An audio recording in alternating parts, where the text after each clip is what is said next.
번갈아 교독하도록 하겠습니다. 제가 먼저 16절 읽겠습니다. 생배 조각을 낡은 옷에 붙이는 자가 없나니 이는 기운 것이 그 옷에 당겨 헤어짐이 더하기 됨이요 새 포도주를 낡은 가죽 부대에 넣지 아니하나니 그렇게 하면 부대가 터져 포도주도 쏟아지고 부대도 버리게 됨이라. 새 포도주는 새 부대에 넣어야 둘이 다 보존되느니라. 예수께서 이 말씀을 하실 때 한 관리가 와서 절하며 이르되 내 딸이 방금 죽었사오나 오셔서 그 몸에 손을 얹어 주소서. 그러면 살아나겠나이다 하니 예수께서 일어나 따라가심에 제자들도 가더니 12의 동안이나 혈루증으로 앓는 여자가 예수의 뒤로 와서 그 겉옷 가를 만지니 이는 제 마음에 그 겉옷만 만져도 구원을 받겠다 함이라. 예수께서 돌이켜 그를 보시며 이르시되 딸아 안심하라 내 믿음이 너를 구원하였다 하시니 여자가 그 즉시 구원을 받으니라. 예수께서 그 관리의 집에 가사 피리 부는 자들과 떠드는 무리를 보시고 이르시되 물러가라 이 소녀가 죽은 것이 아니라 잔다 하시니 그들이 비웃더라. 무리를 내보낸 후에 예수께서 들어가사 소녀의 손을 잡으심에 일어나는지라. 아멘. 산상수훈을 마치신 후에 예수님은 이제 마태복음 8장부터 온갖 병든 자들 또 귀신 들린 자들을 치유하시는 일들을 하시면서 예수님이 가져오신 이 하나님 나라가 가시적으로 지금 임하고 있음을 계속해서 드러내고 계십니다. 그러다 보니 사람들의 이목과 이제 인기를 얻을 수밖에 없었고 또 그와 동시에 이 젊은 나사렛 출신 랍비라고 여겨지는 이 사람에 대한 아주 탐탁치 않은 마음에 들지 않은 눈빛을 가진 분들도 같이 일어나고 있었죠. 특히나 눈에 보이는 어떤 형식적인 것과 사람들에게 보여지는 것을 중시했던 누군가에게는 그런 예수님의 사역 모습 하나하나가 참 마음에 들지 않았을 것입니다. 좀 충격적이기도 했고 너무 새롭다 보니까 그것이 견제하는 느낌으로 다가왔을 것이죠. 대표적인 게 바리새인들이 그런 태도를 가졌을 거고요. 또 심지어 세례 요한의 제자들조차 그러한 예수님의 가르침과 행동들에 대해서 좀 불편함을 느낄 정도로 놀랐다는 것을 우리가 느낄 수가 있습니다. 그러한 자신들이 갖고 있던 틀과 태도 안에서 받아들이려 하다 보니 잘 믿음으로 예수님의 사역에 대해서 반응할 수가 없던 거였죠. 그런 측면에서 예수님이 이제 언급하신 내용이 오늘 16절, 17절에 나오는 그 유명한 격언이죠. 그 당시 사람들이 이미 통용하고 있던 격언, 잠언에 해당하는 이 내용인데 우리가 흔히 이제 새 포도주는 새 부대라는 표현으로 이제 인용하는 이 말이죠. 예수님이 이 격언을 인용하신 이유가 뭐겠습니까? 좀 전에 제가 언급드린 그 당시 사람들의 반응 때문이죠. 예수님이라는 이 복음의 새 은혜, 그러니까 새 포도주를 받아들일 만한 새 부대가 없이는 그 낡은 가죽 부대로서는 그것을 받아들이지 못하는 오히려 견제하고 불편함을 느끼는 사람들의 태도에 대해서 예수님은 이러한 격언을 인용하시면서 말씀하신 거죠. 자기 관점과 또 자기의 경험 세계 안에서 예수님이 드러내시는 사역을 그 하나님 나라를 받아들이기에는 참 힘든 것이죠. 자신의 것으로 예수님의 복음을 재단하려고 하고 그런 낡은 가죽 부대 안에서는 새 포도주에 해당하는 이 예수님의 은혜를 받아들이기가 어렵다는 것입니다. 근데 이런 경험은 사실 저와 여러분의 삶에서도 자주 일어날 수도 있는 현상이죠. 신앙적인 것뿐만 아니고요. 우리의 경험 세계 안에서 하나님과 또 신앙에 대해서 우리가 나의 관점으로 내 경험 세계로 재단하려고 할 때 우리가 잘 못 받아들이기도 하고요.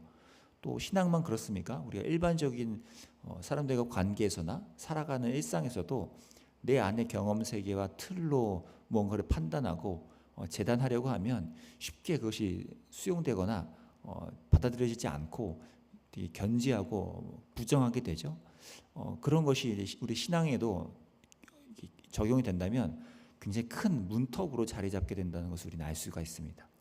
제 주변에도 이렇게 분명 10년, 20년 신앙생활을 오래 하셨음에도 약간 제자리 신앙처럼 계속 그 자리에 머무시는 듯한 분들이 계시는데 그런 분들의 공통점을 보면 바로 이 자신의 틀과 경험 세계 안에서 하나님을 자꾸 대하려는 것을 계속 유지하는 경우가 많습니다.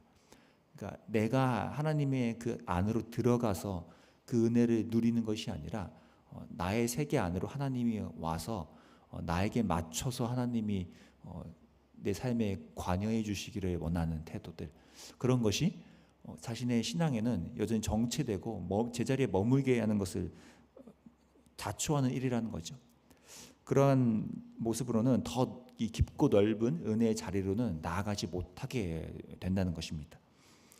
그에 반해 이제 오늘 본문에 등장하는 두 인물은 거꾸로 자신이 갖고 있던 틀과 그 당시에 사람들이 갖고 있던 관념의 틀을 깨트리고 믿음으로 나아간 케이스에 해당합니다. 말 그대로 새 포도주를 향해 새 부대로 반응한 이들이죠. 첫 번째 인물이 오늘 18절에 나오는 이 관리입니다. 18절을 제가 읽겠습니다. 예수께서 이 말씀을 하실 때 한 관리가 와서 절하며 이르되 내 딸이 방금 죽었사오나 오셔서 그 몸에 손을 얹어 주소서, 그러면 살아나겠나이다 하니. 오늘 본문은 관리라고 되어 있지만 마가복음과 누가복음에는 우리가 잘 아는 그 인물이죠. 회당장 야이로가 바로 이 인물이라고 언급되고 있습니다. 지금 18절에 언급되는 두 개의 표현이 아주 주목할 만하죠. 첫 번째는 절하며 라는 표현이고, 또 하나는 죽었사오나 오셔서 그 몸에 손을 얹어 주소서라는 표현이죠. 자신의 회당장이라는 사회적 지위와 명성, 그 사람들의 시선을 고려해 볼 때 이 젊은 랍비에 해당하는 예수님 앞에 엎드려 절했다는 것은 기존의 세계, 기존의 틀을 깨트리는 굉장한 새로운 헌신이고 뛰어듦의 모습이라는 것이죠. 게다가 뭡니까? 이미 죽어서 율법상으로는 부정해져 버린 이 딸에게 와서 그 몸에 손을 얹어달라는 이 요청도 기존의 율법 중심으로 있던 사람들의 관념과 경험 세계는 다 깨트려버리는, 굉장히 파격적으로 하나님의, 예수님의 절대적인 은혜만을 간구하는 그 뛰어듦의 모습이라는 거죠. 이것이 바로 영적인 믿음의 발돋움에 해당하는 모습이라는 것입니다. 이러한 믿음의 발돋움을 보인 회당장의 말을 따라, 그 믿음에 따라 이제 예수님이 가시는 와중에 또 한 명의 인물이 만나죠. 오늘 또 한 여인입니다. 20절에 나오는 한 여인이죠. 12해 동안이나 혈루증으로 앓는 여자가 예수의 뒤로 와서 그 겉옷가를 만지니, 21절에 이는 제 마음에 그 겉옷만 만져도 구원을 받겠다 함이라. 잘 아시다시피 혈루증은 당시에 이제 부정을 말하는 병이니까요. 지역 동네 사람들의 주변 누구나가 모두가 다 이 여인을 멀리 두고 고립시켰지 않겠습니까? 그러니까 육체적인 괴로움뿐만 아니라 이미 사회적으로도 이 여인은 굉장히 고립되고 괴로움과 그 쓰라림 속에서 오랫동안 살아왔던 거죠. 12년 동안이라고 하는 이 기간이 실제 단순한 그 고통의 기간일 수도 있지만 성경에서는 이 숫자로 의미를 부여하는 것들이 많잖아요. 그러니까 이 여인이 얼마나 굉장히 극한의 고통과 괴로움 속에서 그 시간을 보내왔는지를 이렇게 표현해내고 있는 거죠. 그런 괴로움 속에서 이 여인이 살아가고 있다가도 근데 뭘 시도하고 있습니까? 마치 스스로의 알을 깨어 나오듯이요. 이 여인도 틀을 깨고 그 당시 자기의 처지라는 틀과 율법으로 인하여 부정한 여인으로 취급받는 자신의 틀, 또 사회 관념의 틀, 사람들이 바라보는 세계의 틀을 스스로가 깨트리고 용기 있게 예수님께 나아간 이 영적인 발돋움이 이 여인에게 고침과 구원이라는 은혜를 경험하게 만들었다는 거죠. 충분히 예수님이 주목하여 치료해 주시기에 충분했던 그의 용기와 믿음이었다는 것입니다. 결국 오늘 본문 초반에 언급된 이 새 포도주와 새 부대의 이 만남은 이 두 인물에게서 발견되는 것이죠. 회당장 야이로가요, 자신의 사회적인 위치와 사람들의 관념, 세계를 다 깨트리고 뛰어들어서 예수님께 엎드리며 자신의 죽은 딸의 몸에 손을 얹어달라는 이 굉장한 요청을 한 것, 그리고 회당장이라는 사회적 신분과는 정반대의 위치에 있는 이 혈루증을 앓는 한 여인이 똑같이요, 형태와 모습은 달라도 회당장 야이로와 똑같이 뭐예요? 자신과 사회적 관념이라는 또 사람들의 경험 세계라는 틀을 다 깨트리고 영적인 발돋움을 하면서 예수님께 나아가는 이 모습에서 우리는 참된 새 포도주를 향한 그 은혜를 갈구하는 태도를 발견하게 된다는 것입니다. 바로 이럴 때 그들의 삶에서 머무름이나 정체됨이나 안주함이라는 건 일어날 수가 없고 오히려 새 포도주의 은혜를 깊이 경험하고 새롭게 그 은혜 앞으로 나아갈 수 있는 길이 열린다는 것이죠. 이 두 인물은 사람들 무리들 속에서 하나님 나라를 경험한 두 인물이 되었던 것입니다. 모두가 경험하지 않았던 그때 이 두 인물 영적인 발돋움으로 자신의 틀을 또 경험 세계를 깨트리며 나아간 이들은 이 하나님 나라의 은혜를 경험했던 것이죠. 저와 여러분도 우리의 삶에서 또 나의 삶의 영역에서 내가 영적으로 발돋움하며 또 내가 갖고 있던 틀을 깨트리면서 이 새 포도주의 은혜를 향해 나아갈 영역은 무엇인지 한번 곰곰이 묵상하고 또 주님 앞에 나아갈 필요가 있습니다. 자꾸 내 삶의 어떤 부분은 정치되어 있는 것 같고 이 부분은 뭔가 깨트리듯이 나아가지 못하는 영역이 있다면 하나님께 그 부분을 과감히 내어드리면서 주님 앞에서 이 영적인 발돋움을 향해 새로운 은혜의 물줄기를 향해 우리가 나아갈 필요가 있다는 것이죠. 우리가 아까 부른 찬양에도요 그런 가사가 있지 않습니까? 2절과 3절에요. 2절에 이런 표현이 있죠. 왜 너 인생은 언제나 거기서 그 큰 바다 물결 보고 그 밑 모르는 깊은 바닷속을 헤아리 안 보나. 마치 오늘 본문의 모습이지 않습니까? 자기 틀에 갇혀 있으면 그 깊은 바다를 헤아려 가지 못하고 머물게 되는 거예요. 3절 가사도 이랬죠. 많은 사람이 얕은 물가에서 저 큰 바다 가려다가 찰싹거리는 작은 파도 보고 마음 약하여 못 가네. 이러한 우리들을 향해서 이 찬양은 언덕을 떠나서 창파에 배 띄워 그 넓은 은혜의 바다로 힘있게 나아가라고 우리를 초청하고 있는 것이죠. 오늘 저와 여러분이 그렇게 믿음으로 영적인 발돋움을 향해 좀 나아가면 좋겠습니다. 2월 달에는 또 우리 다음 세대 수련회가 이루어지고 있지 않습니까? 같은 마음으로 좀 기도해 주시면 좋겠다라는 생각이 들었습니다. 사실 우리가 어린 꼬맹이들을 대하다 보면 그런 생각을 할 수도 있거든요. 꼬맹이들의 수련회니까 즐겁게 하하 재밌게 놀고 좋은 프로그램 안에서 아이들이랑 친해지고 라는 그 틀마저 우리가 좀 깨트리고요. 전 제 조카를 보면서도 이미 경험했거든요. 3살짜리도 복음을 듣고 복음을 말할 줄 아는구나.